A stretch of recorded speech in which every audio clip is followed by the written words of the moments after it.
Alright, so both of these stereos are filthy McNasty. This one I think was priced a little too much.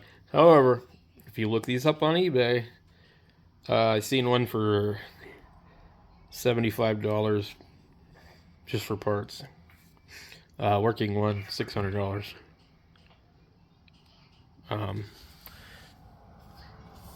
It feels like, no, God, look at this. See, the Techniques logo is about to fall off the damn thing. They're like terrible about these damn things.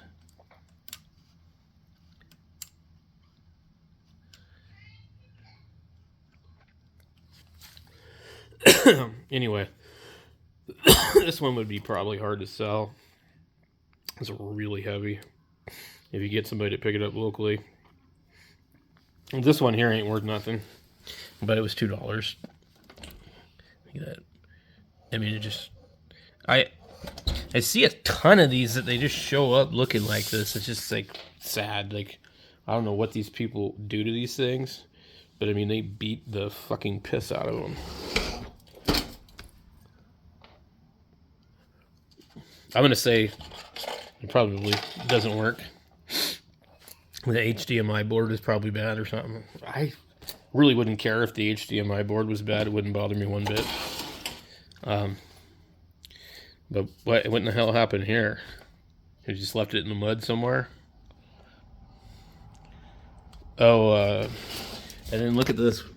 It's crazy looking with this base on the bottom. I don't know if this is how these were supposed to come, but if we use it, we're going to put a fan on the bottom for sure. This thing, one of the guys that did a video on it, he put a laptop fan on it. So anyway, we'll see if this works. I know it powered on, otherwise I wouldn't have bought it. Because if it doesn't power on, what am I going to do with it? And if it doesn't work, I'll still take it back for my $2. What am I going to do with it? You know, it's in my way. So we got these two to clean up. So I'll try to do that today.